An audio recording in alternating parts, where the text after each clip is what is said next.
John, why don't we kick off with introduce yourself and inform people about the research or your areas of research that you've tended to focus on. Okay. Well, I'm Professor John Arnold. I work at Loughborough University. I've recently, officially at least, retired, so my title is Emeritus Professor, which means they don't pay me, but I still go on doing stuff. My interests as an occupational psychologist have always been around careers and individual and organizational development over the lifespan and how those two intersect. And I've always had a theory that occupational psychologists study the things that worry them most in their own life. So as my career has gone on, my absolute focus of interest has shifted from early career to mid-career and now to late career. Which is very handy for us, because as an organisation, our membership base is predominantly mid to later stages of their career. And I think let's start with that then. So your focus has shifted from earlier career to later career. So what would you say are some of the major differences that you're aware of that happen over the course of that time for people in terms of what they want from work or what they need from work? Yes. There is quite a lot of research on this. So if we're willing to generalize, we can say a few things about that. But I want to preface it with something else, which is that it's a fairly well established phenomenon that if you take any cohort of people, they get more different from each other as they get older. Yeah. So anything one says is a generalization. Yeah. And individuals with their own trajectories being affected by events that may be ones that affect everyone, like COVID, or they may be very specific to them. Everyone is shaped in different ways. Hence what's sometimes called fanning out of any given cohort, becoming more different. But if you take on average, then compared with younger workers, older workers are more interested, believe it or not, in using their existing skills. They have stronger intrinsic motives. They want to enjoy their work. They tend to be more, to use a jargon word, generative. That is, concerned about the next generation and the generation after that and wanting to contribute to it. They tend to be less confident than younger people about learning new things and somewhat less motivated to do so because their time horizons tend to be shorter and they're thinking about, well, it's partly a self-confidence thing, but it's partly payback. What will I benefit from learning these new things? And that bit I've just said is almost the only common stereotype of older workers that actually holds true. Older workers are not less innovative, for example, than younger workers. They're not more inclined to take sick leave. They're more likely to be physically ill, but they're more turner-uppers, and their mental health is on average better than younger workers. Of course, this is all on average. And final point, autonomy. Older workers tend to value more than younger ones autonomy, the chance to do things their way. That doesn't necessarily mean, in splendid isolation and not listening to anybody, but to be given the freedom to use their skills and experience and their judgment and do the work their way within the parameters of the role. So fascinating. And I noticed that there is an area you haven't talked about yet, which is money. How do their views on what they need to earn compare to younger generations? There's surprisingly little research about that, actually.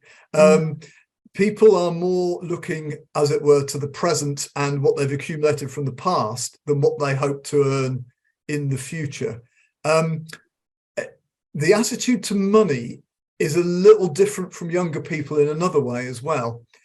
Which is that for younger people, money and advancement are inextricably linked. Usually, even in a more gig economy, That's generally true. For older people, money considerations are much less linked to advancement and much more linked to their own personal concerns about their financial position for the years ahead.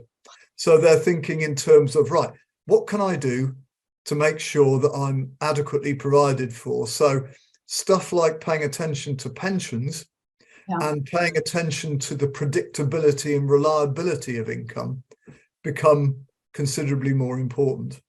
But there is a real distinction to be made here, I think, between people in late career who are choosing to work and people who are having to work for financial reasons. You know, there are some lucky people, myself being one of them, for whom if I carried on working, I would be wealthier, but I don't have to. I've got enough to get by. Hence the fact I retired recently, because my judgment was that I'd reached what I wanted to reach and would value the autonomy and different balance of life activities. But for many people, of course, that's not so much of a choice. So the focus is on money for some people, and as I said, the reliability of it and the predictability of it, so they can plan for their future. And right at the beginning, when you kind of prefaced the answer to this one, you said, you know, as time goes on, differences between people become greater, which very much relates to the sort of personality research we see, which is that early on in life, personality differences are quite broad and stark. And then as people have to work together, you see more of a convergence of people in their 20s and 30s. And then it fans back out again to being more diverse, more differences. What is the theory behind that? Or do you have a sense as to what the theory is behind that?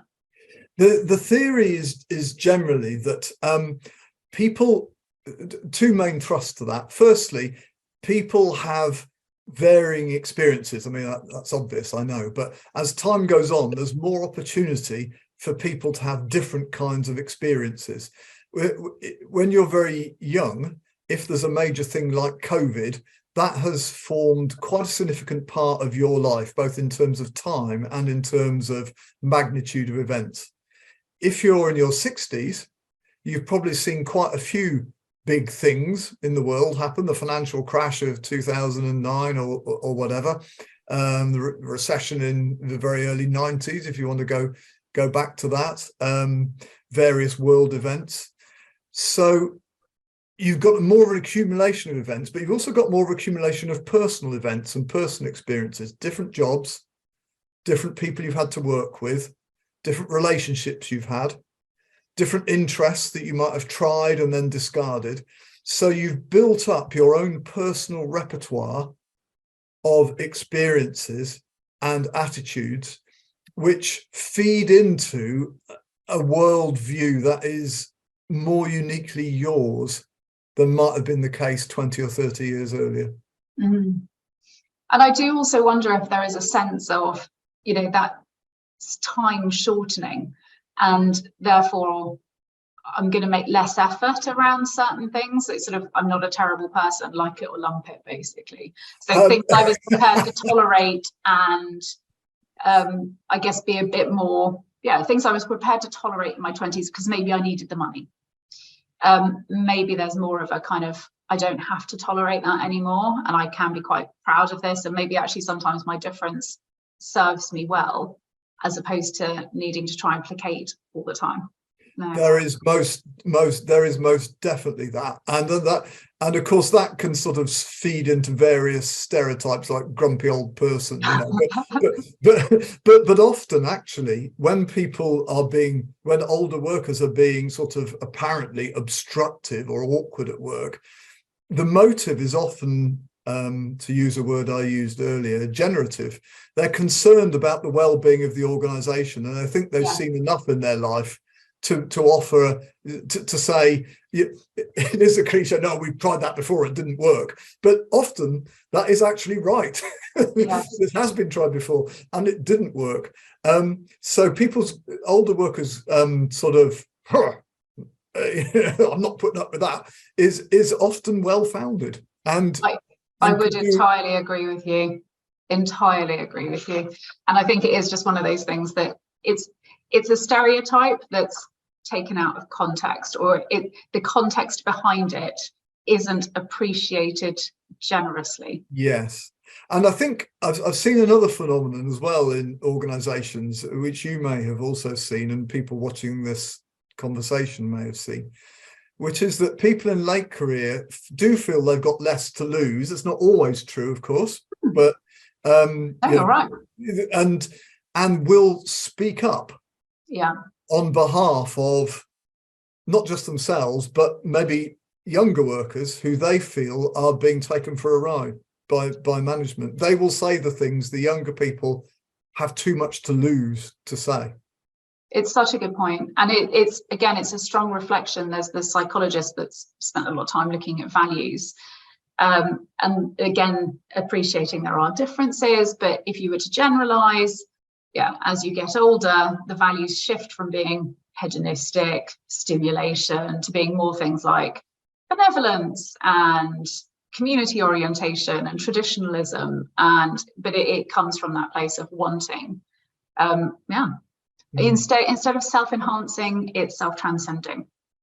Yes, to use that's Schwartz's values. There's no Schwartz's values framework. Yeah, exactly. I mean, we are all living longer, and what that opens up is many more years of life, but that also then presumably opens up many more years of work. What would you advise to the individual? I'm going to ask you about the company later, but what would you advise to an individual who is now having to look at a longer working life? What are some of the things that they need to consider or think about to try and prepare themselves in a way that would mean that they live that longer working life in a way that's better for them? Yes, this is an important question of our age, isn't it?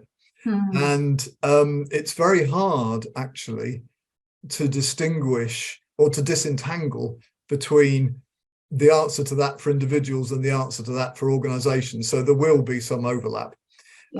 First of all, coming from Loughborough University, which, as you may know, is very sporty, an analogy I think that works very well is pacing. You know, if you're expecting to do 10,000 meters, that's 25 laps of the track, I think. And then suddenly when you've completed 24 of them, you get the person ringing the bell says, sorry, you've got to do another 4, not another 1. You've paced yourself to do another 1.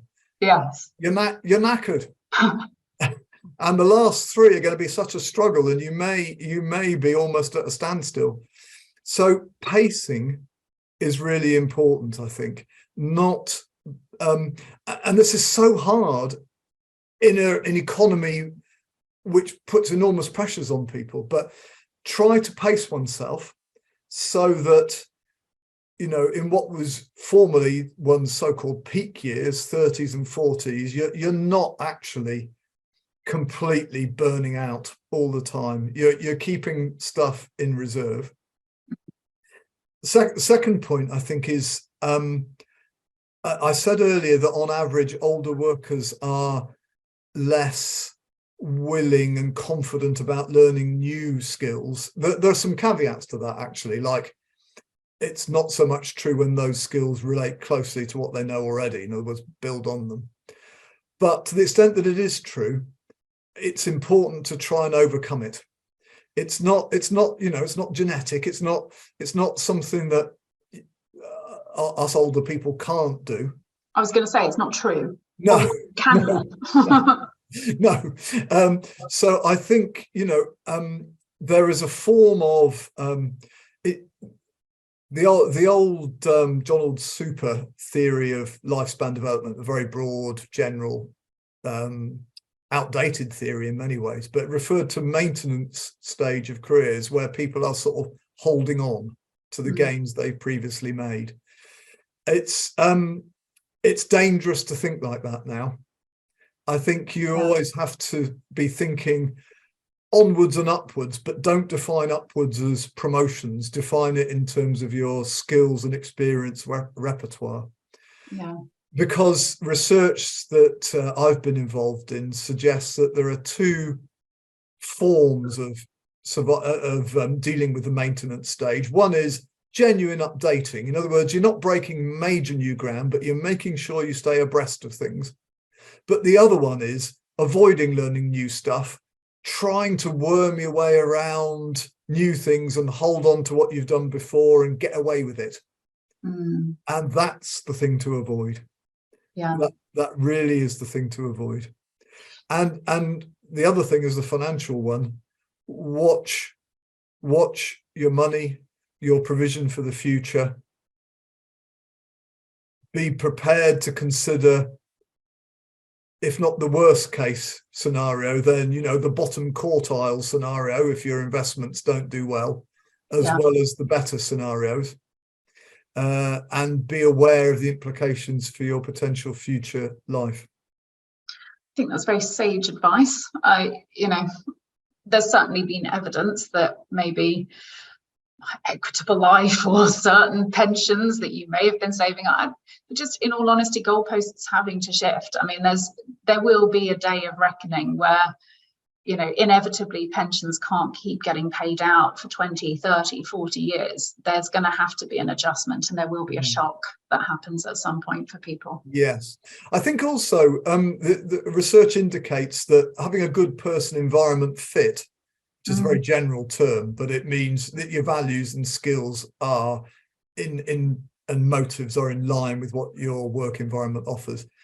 Yeah. Obviously, that's important to everybody. It's the essence of careers guidance, actually, but it's even more important to older workers than younger ones.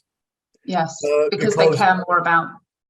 Yeah. So have your eyes open and be asking, does this fit? If it doesn't fit, it doesn't mean you just have to leave, but can you craft your role or speak to people in your workplace who could perhaps rejig things slightly to make it a better fit for you?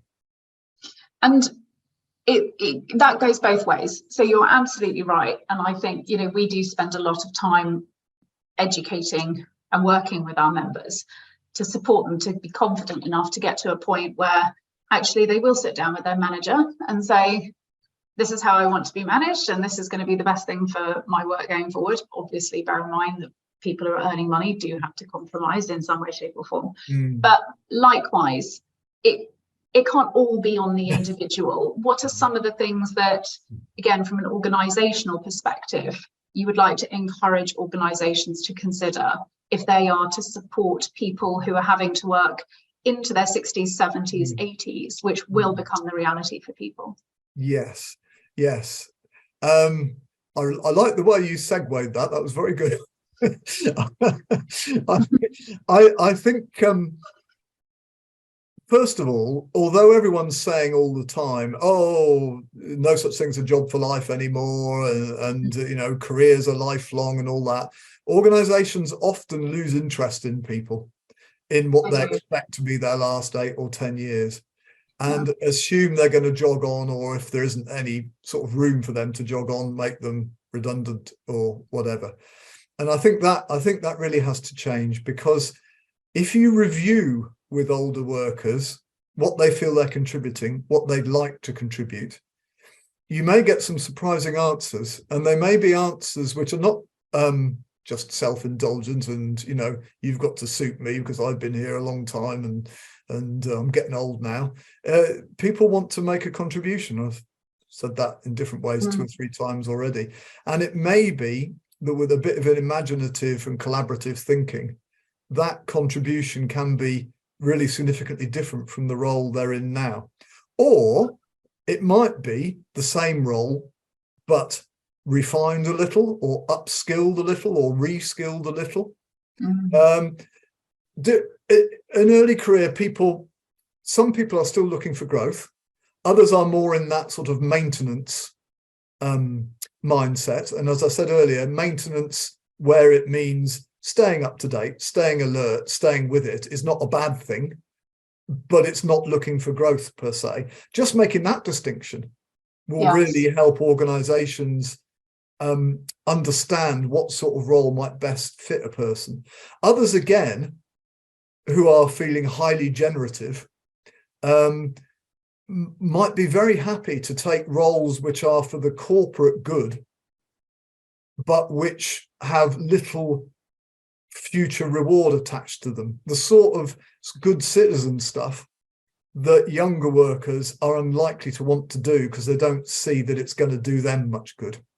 Yeah. And quite often older workers, as long as it's not an obvious shuffling them to the side so they don't have to be noticed, older workers will often go for that kind of role. Yes. Yeah. And the obvious one, which organizations are better at, various forms of work flexibility, to fit perhaps burgeoning outside work interests or obligations, or coping with relatives' illnesses, or sort of more time with the grandchildren. Obviously, organizations can't just indulge people all the time, but the variety of outside work obligations and interests that older workers have tends to be greater than younger workers. Definitely. And I think a lot of the time, actually, that's good news for an organization. When you're responsible for somebody, for want of a better word, 5 days a week, 24 hours a day, everything that individual needs is almost incumbent on you as an organization. Whereas actually, if that person's needs are met by the golf course because they want to maintain their physical strength, and maybe the gym once or twice a week to stave off a bit of osteoporosis, actually that might well then start to reap longer term benefits for the organization as well, because it's then, okay, this person's taking a bit of individual responsibility. Maybe that's not a terrible thing for us if that's in the longer term health interest of that individual. And it comes back to your point a bit about pacing. And I think it's interesting that, that whole 100-year life, and Andrew Scott, I think, has just written a new book as well, sort of saying, well, if we take, why do we have to leave the leisure time of our life for the point of our life where we've got the worst health? Yes. Like, if we could just sort of punctuate that a little bit throughout the life course and take some time, why do we, pension shouldn't be left to the end. We should just have like a life savings pot and call on it when you're having a baby, call on it when you want to retrain in your 50s, call on it when you want to take a year out sabbatical in your 20s. Yes. But it doesn't all have to be left to the very end. And I think that would speak to the pacing practicality that you're describing. Yeah, and it would certainly be welcome for most people, I think. I think it would, yes, yeah. That sounds great. I think also you referred earlier, I think, I don't know if you use these exact words, but in the academic literature, there's quite a lot of interest in something called future time perspective. Yes.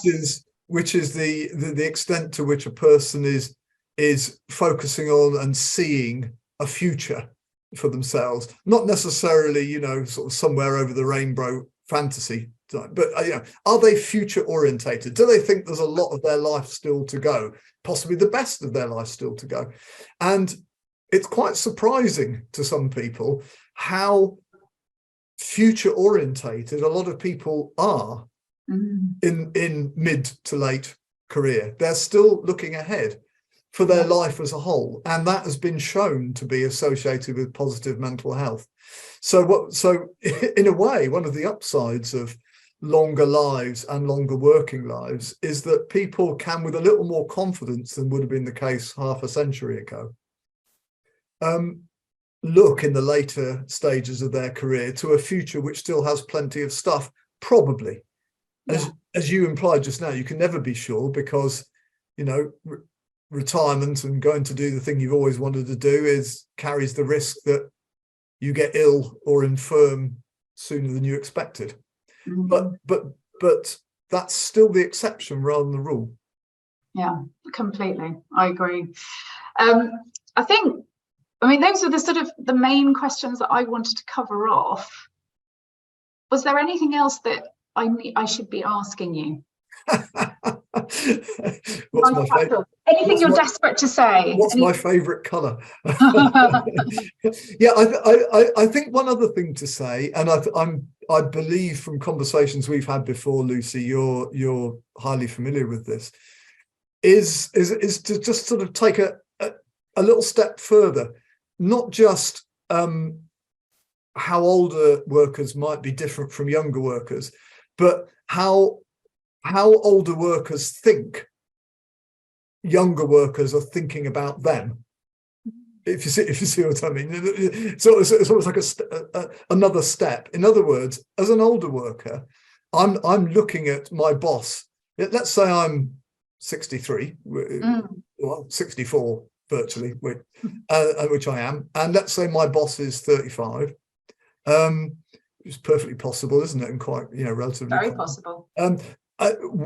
Research has shown that what I think that 35-year-old thinks of me as a much older person is quite important in dictating my behaviour, how I respond to them, the sort of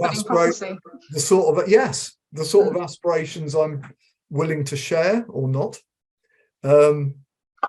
So I think some honest and open communication, and organisations, you asked earlier what can organisations do, and I know a lot of organisations do this, a little bit of breaking down of age stereotypes, because as I said earlier, most of them aren't actually, as a generalisation, accurate, yes. Surprisingly. And I think that works both ways. It's a wonderful point, but how do they do that? What's the best way of doing that?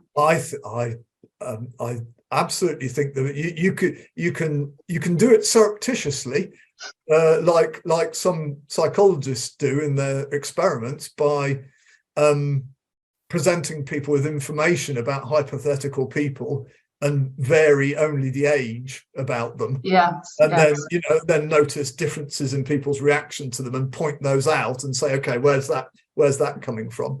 Or you can be much more explicit, and some organizations and trainers do this and say, right, here are some age stereotypes. There's a brilliant paper published about 10 years ago, which I think summarized 8 common perceptions of older workers. I think it was 8. 1 was correct, the sort of less keenness on training and development. 2 were incorrect in the sense that older workers aren't any different from younger workers.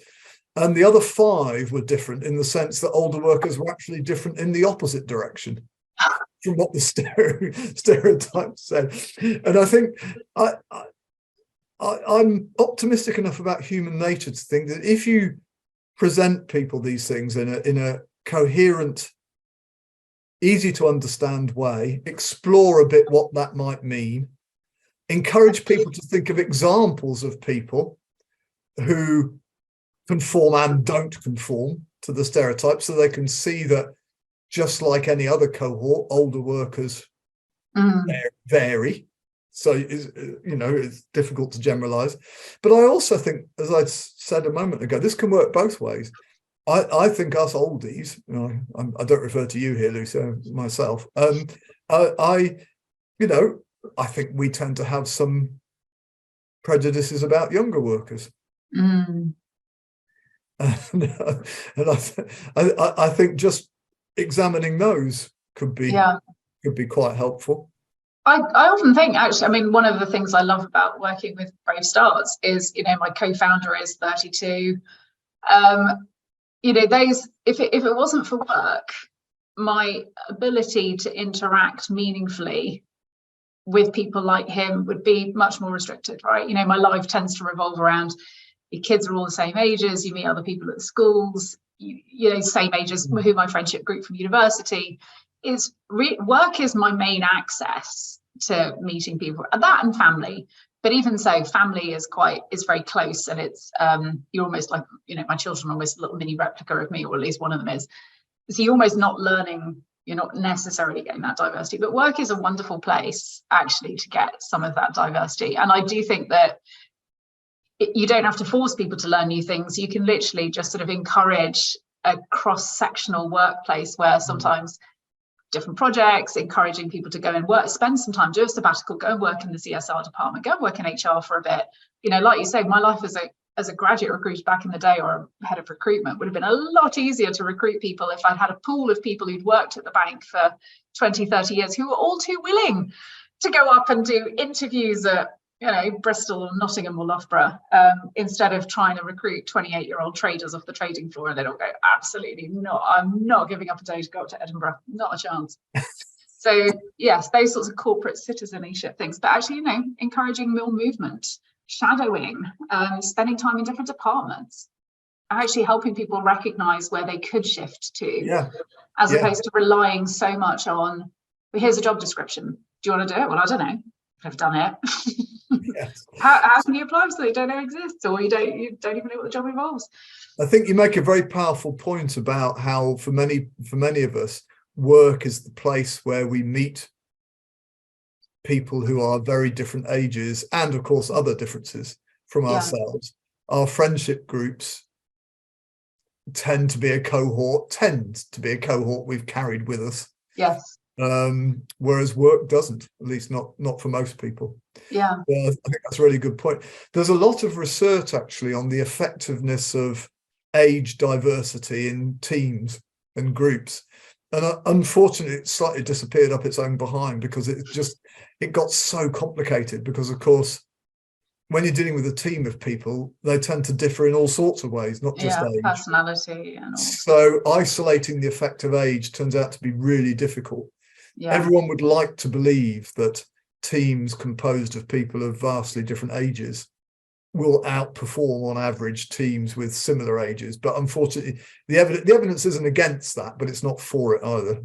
Yeah, that's a very, very helpful and very useful piece of research to throw in there, because I think that's very often the assumption that's made. Interesting. Right, well then I think that's wonderful, John, and I think that's going to give a lot of people food for thought, and I'm very grateful that you've taken the time to share the plethora of knowledge and research that you've had the privilege to kind of work with. It is a privilege to work with it, it really is. And I would say one other thing, which is that and it speaks to what Brave Starts is doing, which is that an awful lot of the research that I've referred to and seen and contributed to kind of implicitly assumes that older workers are going to keep doing the kinds of things they're doing now. So we need more research on older workers who are considering, or who actually do, make more radical changes of occupation. Yeah. What motivates that? What the outcomes are, what the predictors are of a successful outcome for people who take that bold step. There is surprisingly little about that.